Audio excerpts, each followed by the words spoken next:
Hello, and welcome to the Danzen Museum Record, a video record of the Danzen Museum.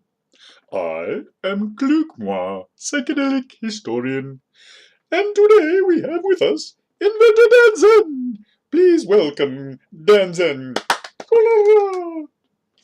Thanks, Clug. Right, and I'm excited for today because we get to look at another one of the mustache mysteries. So let's pop into the site now at danzen.com, or indeed, to get to the mysteries, you can go mustachemysteries.com. Now that was a bit of a pain. We had to use the American spelling and the Canadian spelling of mustache. Can you believe it? So into the Kropotnik conveyor, we'll go into the early games here that we've been scrolling through. This was the first mustache mystery. It was created in '95 but launched on Danzen a little bit later. We were holding out to see if we could sell that to another company. I think we tried Microsoft. They got back to us and said, yeah, we really like it. It looks a little bit clunky in the interface. And so then we went in and changed the interface a little bit. Then they got back to us and said, we've changed our policy. We're no longer paying people for content. You can put the content on the site and then use advertising. Another thing we did with the mystery for that is they were starting to launch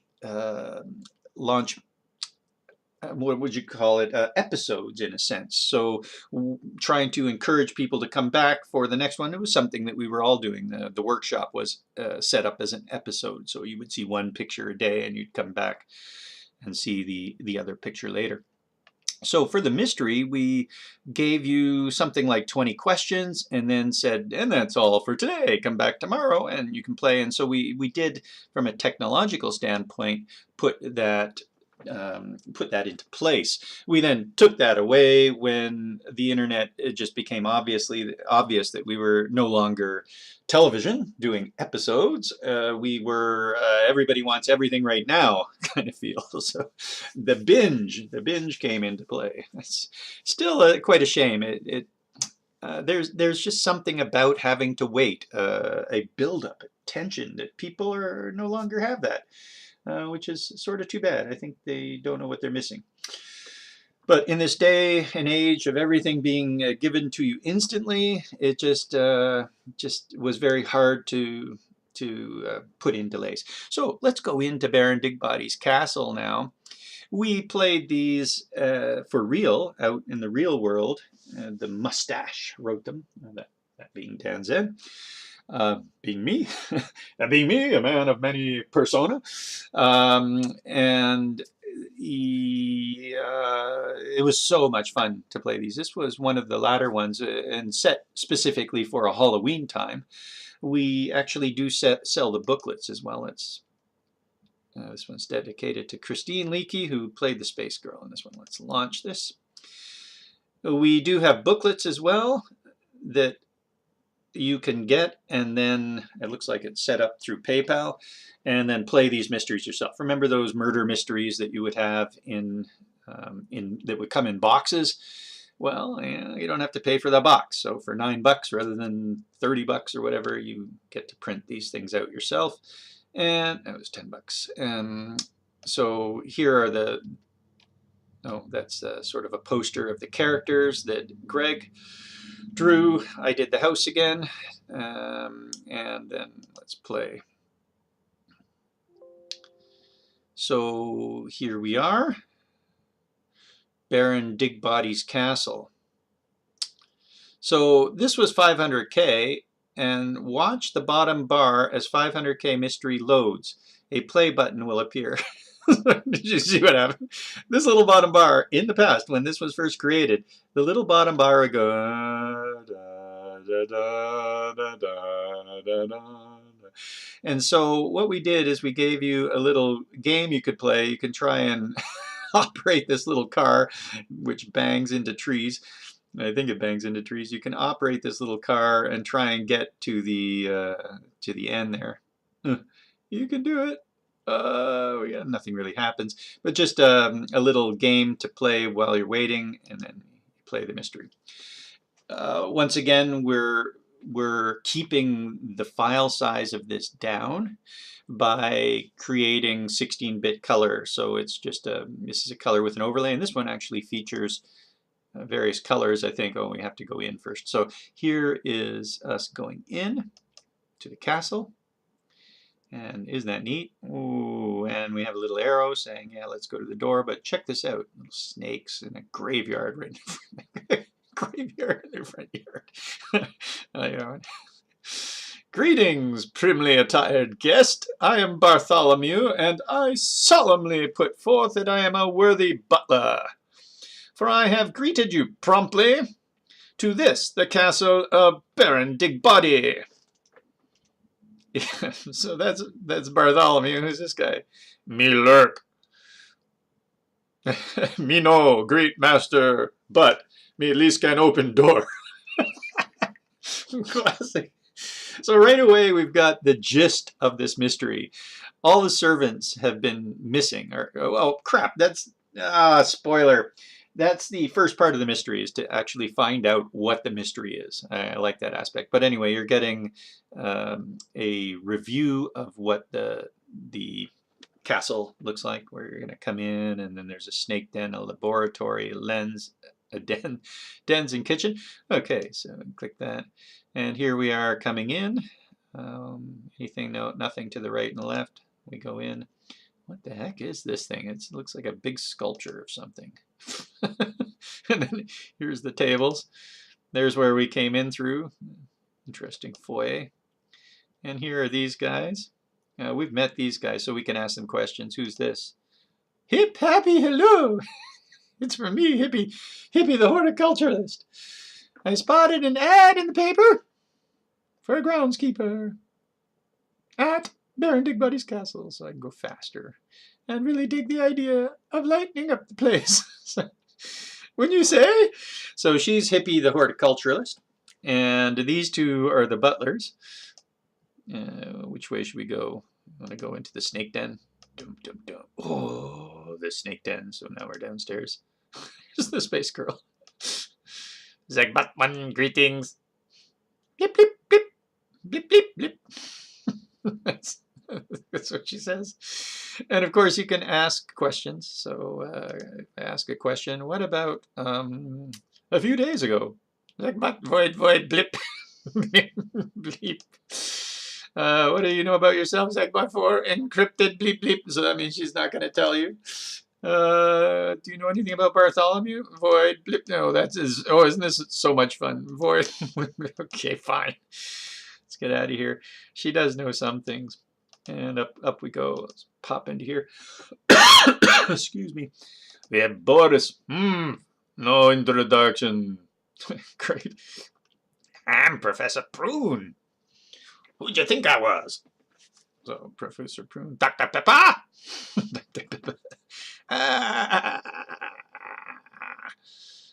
They always said that stuff was carbonated prune juice. Yeah, that's what my uncle told me.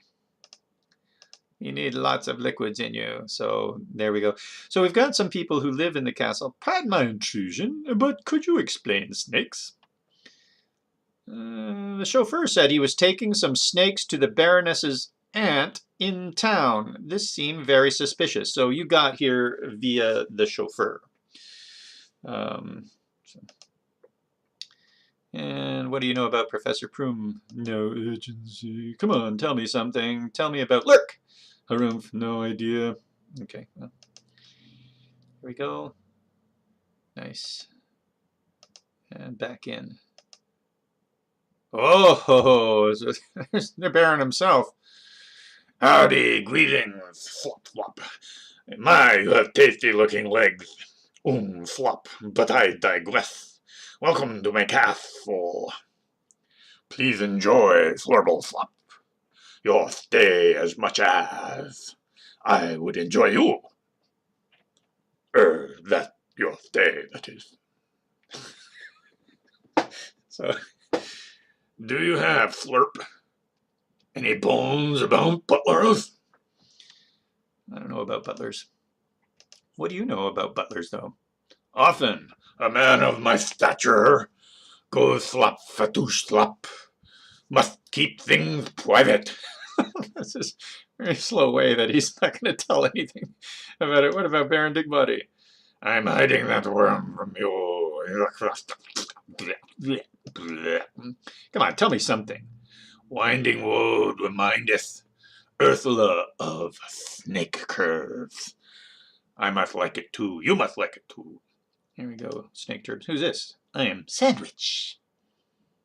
No, nice. So what about Sandwich? I'm a member of the Sandwiches. And I do not think much of the other type of witches. There's a tree witch somewhere. Did we meet the witch in the tree? Guess not. Oh, we haven't seen all the rooms yet. What's this?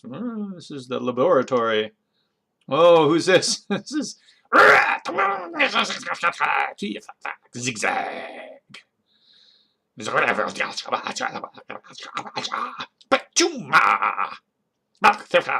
Dr. Zigzag temporarily stands motionless. Wah! Wah! Sniffer, sniffer. That's it. What do you know about yourself? Crash. I think that's his way of saying he's not going to tell me. It's a pile of nothing. Nothing. What do you know about cannibalism? Somebody knows something about cannibalism. Did you see Cannibal Run 2? Zigzag. I saw that movie 27 times. Oh no. Boy, oh boy. I think there was a little, what's it called?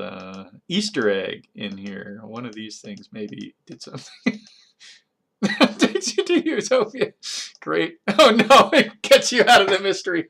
This is a bad Easter egg. I wonder if we knew at the time how to go target equals underscore top on that one. Crap, so all of our mystery workings, and when we lost it there. That was, oh, there's the witch in the tree, and we missed witch in the tree too. Oh, what a bummer. Should we go back in, or are we good? That was Baron Digbody's castle. The mystery plays on. Obviously, this guy, the Baron. Oh, come on, let's go back in. We can handle it. This is going to be gone. Nobody's going to be able to play this again. So let's just pop back in, see what to do. We have to meet a few more people. But we can just click to get through them as well. Let me lurk. And come on in, and they'll be in different places. Let's see if we can find the witch in the tree. So there's those guys. Anybody down here? How about over here? Yes, there she is, although she's sort of lost in the backing. Twiggle root! Even on my first broom ride, I've not been so out of control as I was with you driving me to the castle tonight. So she came in with me. You're a menace to the trees. Because I'm one of the other chauffeurs. So there's this guy, he's a chauffeur. And if it weren't for my repelling charm, I'm sure you would have hit some sisters. Oh, trees, that is. Funny. So she's the witch in the tree series. Now we don't have our clues from before either. We'd have to build them back up. Baron always hangs out there. And this is the sandwich. And what do you know about? Those are mysterious sounds. Yeah. So this guy, the schlop, if you can't tell, hearty greetings, my what tasty legs you look. This guy is a cannibal. So he's the head of the castle, and he eats people. We've got two pairs of all of the servants. I'm a chauffeur. There's Dr. Zigzag, a chauffeur. Two witch in the trees that are, I think they're supposed to be cooks.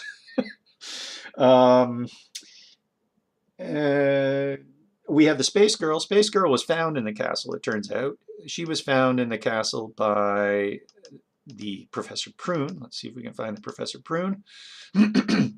Here's Lurk. So Lurk's come for a butler. Oh, we haven't met Ursula yet. So Ursula also lives here. She's the wife. So here she is. Let's meet her. Seldom have I had the pleasure to suspend the second. Well, I think I'm going to have to ask for pardon on that one because I was going too fast to read it properly in snake language. So pardon. Seldom have I had the pleasure to suspend the seconds with such a suave scholar of the roadways. Welcome to my estate, Gloves. I am Baroness Ursula. So yes, she's Baroness Ursula. Oh, you're Gloves. I'm Gloves. So we had to have one of the characters who was at the mystery is used as the person as you come into this mystery. Obviously, when we were playing the mystery in the real world, somebody would be playing Ursula, somebody's playing Lurk, etc. So it was always fun to assign the various friends to that. And I played each mystery twice, so with two sets of friends, often with sort of the grown-ups, and then again with the mods, who were maybe not so grown-up, our late-night party group. So that was exciting to do that. Tell me everything about a few days ago. 2 days ago, I was driving down the club. I talked with a chauffeur who worked for Baron Digbody. That's interesting. Simply fascinating. So in talking with that chauffeur, we have a memory, and it's always good to go through our memory. Maybe a few days ago was there. 2 days ago, down at the driving club, I talked to a chauffeur that worked for Baron Digbody. Baron Ursula asked you about a few days ago. So here's our history. You can even remember who asked you about things and stuff like that. So let's do a memory again on maybe on chauffeurs and see if we can find out about that. 2 days ago, I was talking to a chauffeur, Baron Digbody. The chauffeur stopped in for a drink at the club, but before he came in, I saw him check his trunk. In the trunk were 4 bags which had something moving inside. There are 4 servants that are missing. So, or they're not necessarily missing. We'll put it this way: the Baron and Ursula are hiring 4 new servants all at once. You happen to see the old chauffeur with 4 bags moving in the trunk. Interesting, huh? Now, so that's the first part of the mystery, is just to even find out what the mystery. Like everybody should realize they were never really told, but everybody should realize what happened to the old servants. And then you've got this Baron who is a cannibal. Obviously, everything he says is hinting towards it. He's a cannibal. We've got so she lives here. That's Ursula, and then we've also got the other guy. So we haven't seen Professor Prune yet in this one. There he is right there. So this is Professor Prune. Click, click, click, click, click. Ha, ha, ha. It's carbonated prune juice. I drink it anyway. I need lots of liquids in you. Oh, you need lots of liquids in you. So as it turns out, this guy is experimenting with things. Space Girl also lives in the castle. So the 4 members are Space Girl, Professor Prune, Boris the botanist. No, Boris the botanist is this guy. He's another one who's come in to be a botanist, along with Hippie the horticulturalist. So we're moving into an area of what do they call it? Spoilers. So spoiler alert here, although we've already set you up with some spoiler alert, but it's not really the mystery. Okay, so from now on, spoiler, let's go into it. Just have a quick think about what you remember about the chauffeur, like what happened there. The chauffeur was there with 4 bags that were moving. So just you jump to the conclusion right away that those were the 4 servants. But is there a problem with that? Yes, there is. The chauffeur is there with him, alive. So this is the old chauffeur alive with 4 bags that are moving. So it's perhaps unlikely that those were actually bags of the moving servants, because the chauffeur was there. So that's one thing to just kind of, you have to realize. And then so it begs the question, well, what was in the 4 moving bags? And because we've been at this a while, we'll just head towards it. Take a look at these things. You see that? Look at these things. What the heck is he experimenting with? They're sort of growing kind of pods or something like that. And then there's this woman here. She's Ursula, who has a snake den. Where the heck is the snake den? Let's go to the snake den. Snake den across the, down. Oh, not that way, sorry. The wrong arrow. Snake den. I'm lost. So this is back out. We go down this way, through here, turn right, and snake den. Okay, snake dens. Aha! So, snakes also move. So perhaps those 4 bags were bags of snakes. It turns out that the chauffeur was bringing snakes to Ursula. Now, that would therefore be somewhat of a red herring if it weren't for the fact that it's actually part of the mystery as well. So Ursula obviously loves her snakes. This is Space Girl. She arrived at the castle, was found sort of up on a hill a while back, and Professor Prune fell in love with her. So these two are in love. When a space girl, or when any human enter, well, actually, I guess she may not be human, alien. We've got this guy over here sitting on this crown. Greetings, blip, blip. We've got this guy sitting on the crown over here who wants to eat anything like, well, can you imagine some sort of delicacy from space? Why, yes, I'll eat that, don't worry. So we've got the Professor Prune who's in love with the space girl. Where'd Professor Prune go? Oh, lost again. This way. Professor Prune is in love with the space girl. And why is even Professor Prune here? Well, Professor Prune here, you could see what he was working on. Do you see it? And turn left. And here, hopefully you're not getting dizzy. This is the stuff Professor Prune is working on. He is trying to wean, at the request of Ursula, trying to wean the Baron from eating humans. It's a good idea. By growing hydroponic human parts, in a sense. So he's trying to grow replacements, vegetarian replacements for body parts. And he's been unsuccessful for quite some time, but all of a sudden he is successful. And the time that he is successful, how do I get out of here?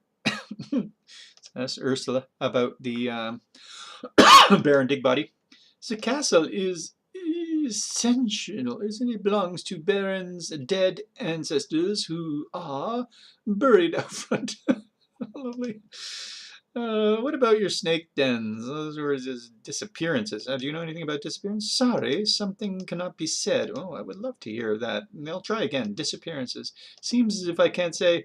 There's a limit, by the way. Aren't you sneaky asking me that? There's a limit of 2 times, and then she'll never tell you. But if you ask her once, I think you can ask her up to twice, and she may roll the dice, but after that, you can't just keep on asking her. You'd have to leave the room, come back, and ask her again. So I'd have to leave to find out anything more about disappearances. It turns out that there are disappearances going on. And let's see how to tell the mystery without giving too much away. Have I already? Do you know it? Have you figured it out yet? He's in love with the space girl, and the space girl arrived just before he found out the solution. So now there's been a solution. It's like, I've done it. I've grown hydroponic human pots here. And so ever since, the space girl's been there. This has been like a year's worth or 2 years worth. I can't remember how long. Excuse me. Ever since then, the Baron has been satisfied. Like the Baron's been eating these hydroponic human parts and says they're great. You know, they're almost like the real thing. They're super duper. I'm not going to eat any people. I'm not going to eat any other people now because I've got the hydroponic human parts. Sorry, I keep on scrolling with the scroll wheel and it doesn't quite work in here. This thing does. Baroness said the castle is a minute long. Okay, so that's stuff that I know. Hello, we're still meeting her. And add the paper for a groundskeeper. I really dig the idea of lighting up. Oh, okay. So where'd we get to? They're in love. That happened just before he's come up with a solution to the Baron eating humans and the hydroponic human parts. So did you figure it out yet? There's been disappearances. There's been a chauffeur who's bringing bags of snakes to the den here to populate the den. You'll find out that a couple of her favorite snakes are missing, and that's sort of the last straw. Oh yeah, that's the last straw. But anyway, the next step of the mystery is that Professor Prune, this guy over here, he may be here. Oh no, wrong way. This guy, Professor Prune, has been feeding the Baron Ursula's snakes, telling the Baron that they're hydroponically made and the Baron likes them. But of course, Ursula doesn't know why her snakes are missing. She's been told that perhaps they're eating one another. And finally, as a last straw, unfortunately, her favorite two snakes, these twin aspen snakes, are gone, are missing, and and then there's also the old servants are starting to catch on. They sort of have found out about Professor Prune, and so Professor Prune at that point has, you know, no recourse. He's been feeding Ursula's snakes to the the Baron. The Baron's going to be pretty unhappy if he finds out that. Ursula's certainly going to be pretty happy if he finds out about that. And the snake girl might be eaten, or he himself might be eaten at this point. So he has no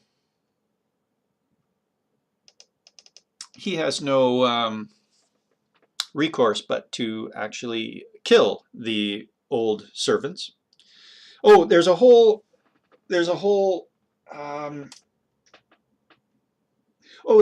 sort of misunderstanding too amongst everybody here, or amongst the other people. If you ask what happened to the old servants, they all, like all the people, the space girl, the Baron himself, and Ursula, all have been told by Professor Prune that they've gone hunting giants in the down, or hunting something in the backyard. They've gone off, and because of the Baron's lisp, he misspeaks it to one of the others, to Ursula, and Ursula thinks that it's some other reason, and it's all just a slight variation of where the servants are.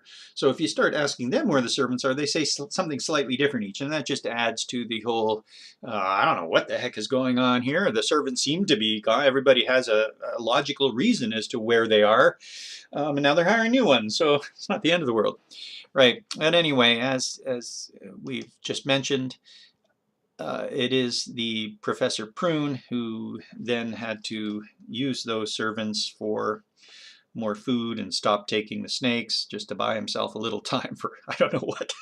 I don't know what's going to happen. Maybe they'll just have to keep on hiring new servants. But there we go. That is Baron Digbody's castle. A really, really fascinating mystery in the sense of you know, the classic sort of Agatha Christie ×2, maybe.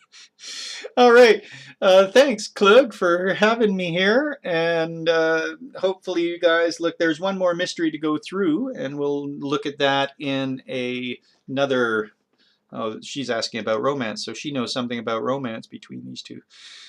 And once again, off-screen character interaction is all in here. So as we're talking here, other people or other characters are also learning things from one another. There's secret keeping capabilities. So perhaps romances when Professor Prune's in the room won't work out too well with these two together. So you'd have to catch them separately. They do move around, so sometimes when we go to another room and take a look, there's Witch in the Tree still, but it's one or two people change rooms as you go along, and that is based on how many questions you asked, actually. So that's interesting. I was just noticing that everybody seems to be in the room still. Now I recall that they move. So every time you ask a question, one person moves. And so the more questions you ask, and we haven't been asking any questions just because we are really only talking about the mystery and looking through the characters in this version. So all that was programmed, coded in the background with, there was a 14 nested if statement, conditional to be able to handle all of that stuff in this OSCE. And for that, inventor Dan Zen, me, won the Canadian New Media Programmer of the Year award back in 2002, although these were made in the late 90s, mid 90s, late 90s. They were made with a tool back in Director, so all of the questions and stuff like that, there was a tool in behind that allowed me to put in the questions and the characters and the rooms and all this, and importance, and like with little pull downs and stuff like that. And then that would make the data in behind this. So maybe we'll see if we can hunt up that data for the next Dan Zen record and show you the Kulapu Idol mystery and perhaps some data from that. All right. Thanks, Clug. Yeah, why don't we end it now? Oh, of course, Inventor Dan Zen. Yes, that was quite a lengthy one, but also very exciting to hear about that wonderful mystery. Schlop, schlop, schlop. I did happen to notice that when you were talking in some of the characters' voices, your voice actually sounded quite like mine. Isn't that funny?